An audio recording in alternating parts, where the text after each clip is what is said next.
বন্ধুরা সবাই আমাকে একটাই কমেন্ট করেন যে দিদি শুটকি কিভাবে রান্না করেন রেসিপিটা একটু ভিডিও করে দেখাবেন। এখানে আমি চকলেট শুটকি নিয়েছি এবং লইটা শুটকি নিয়েছি। তো এটা হচ্ছে ভালো মতো করে আমি কেটে নিয়েছি, কিছু আর কিছু কেটে নেবো। এই যে এগুলো কেটে নেবো, এগুলো কেটে নিয়েছি। আর সাথে কিছু এই যে চকলেট মাছ আছে, তো চকলেট মাছ খুবই টেস্ট এবং এই লইটা শুটকিও খুবই টেস্ট। তো এটা চলেন দেখাই কিভাবে আমি রান্নাটা করব। তো প্রথমে হচ্ছে আমি কেটে রেখেছি, তারপর জল গরম দিয়ে এটা সিদ্ধ করে নিব, গন্ধ অংশটা তাহলে চলে যাবে। আর এখানে হচ্ছে আমি এই আচার সাহায্যে বেটে নিয়েছি শুকনো লঙ্কা। তো আচা এখন মানুষ ব্যবহার করে না, কিন্তু আমরা করি সবসময়। ব্লেন্ডার বা শিল ইউজ করতে আমার ভালো লাগে না, তো বাটনায় বেটে নিয়েছি। এই যে রসুন বাটা, তো একেবারে প্রাচীন পদ্ধতিতে হচ্ছে আমার রান্না বান্নাটা আজকে দেখাবো। আর এই যে ভাত নামিয়ে নিচ্ছি, তো ভাত নামিয়ে নেওয়ার পর তারপর হচ্ছে আমি আপনাদের সামনে শেয়ার করব রান্নাটা। এখন আমি কড়াইতে পরিমাণ মতো জল দিয়ে দেবো, তারপর এই যে এই মাছগুলো সিদ্ধ করতে দিয়ে দেবো। এই শুটকিগুলো পিস পিস করে সুন্দর মতো কেটে নিয়ে পাখনা ছোট ছোট পাখনা থাকে, তারপরে মাছের গালে কাটা থাকে, সেগুলো হচ্ছে কেটে বাদ দিতে হবে। তো বাদ দেওয়া অংশ আমি ফেলে দিয়েছি। এখন হচ্ছে এটা ভালোভাবে আমি জাল করে নিই যাতে সুন্দর মতো সিদ্ধ হয়। এভাবে আমি জাল করে নেবো, তারপর হচ্ছে রান্নাটা কমপ্লিট করবো। তো দেখতে পাচ্ছেন এখানে আমি চুলায় রান্নাটা বসিয়েছি। চুলার রান্নাই আমার বেশি বেটার লাগে। তো আপনারা কিভাবে শুটকি রান্না করেন আমাকে কমেন্ট করে জানাবেন যারা পারেন, আর যারা রিকোয়েস্ট করেছেন তাদের জন্য তো ভিডিওটি করলাম।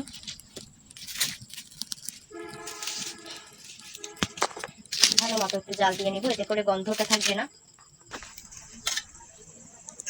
এই যে দেখেন শুটকিটা ভালোভাবে সিদ্ধ হয়ে গেছে, এরকমটা আসবে। এই যে এখানে রাখছি, এরকম করে আমি হচ্ছে উঠিয়ে নেব আর এই জলটুকু ফেলে দিব। তারপর হচ্ছে আমি ভাজিটা করব। কষিয়ে রান্না করতে হবে অবশ্যই শুটকিটা, এর ময়লা জলটা বেরিয়ে যাচ্ছে। যেহেতু সাগর মানে সমুদ্র থেকে আনা, সুন্দরবন থেকে, সেহেতু হচ্ছে লবণ জলের মাছ, তাই মাছগুলো সুন্দর মতো করে আমি মিষ্টি জল দিয়ে সিদ্ধ করে নিয়েছি।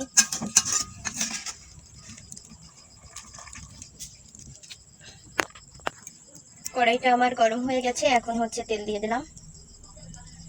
আর পরে তো তেল আরও লাগবে, যেহেতু মুড়মুড়ে করে ফ্রাই করবো, একেবারে সুন্দর রান্না। তাই তেলটা একটু ভালো মতো গরম হয়ে গেলে তারপরে আমি মাছগুলো অ্যাড করবো এখানে।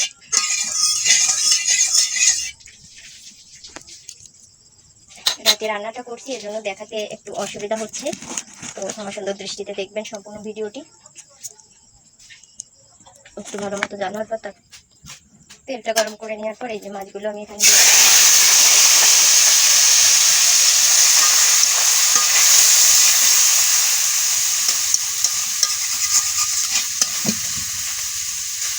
সামান্য আছে ভাজতে হবে, তা না হলে কিন্তু একটু পুড়ে যাওয়ার সম্ভাবনা থাকে।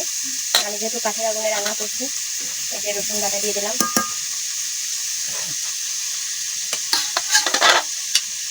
এই যে শুকনো লঙ্কা বাটা।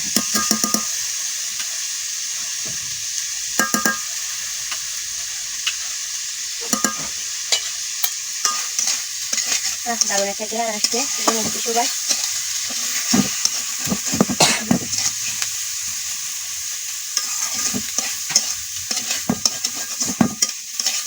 এরকমটা আসবে। এরপর এখানে আমি অ্যাড করবো লবণ, হলুদ, সেগুলো দেওয়া হয়নি আমার।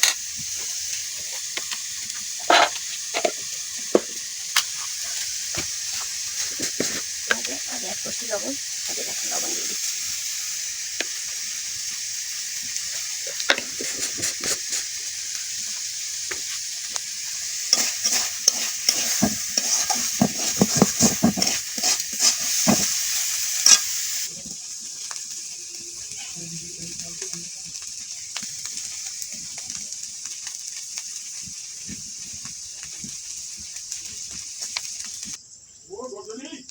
কি সুন্দর কালার এসেছে। তো আহার পরে এভাবে থাকবে কিছুক্ষণ ধরে, মুড়মুড়ে ফ্রাই হবে, তারপর নামিয়ে নেবো। তো কেমন লাগলো রেসিপিটা বন্ধুরা কমেন্ট করে জানান।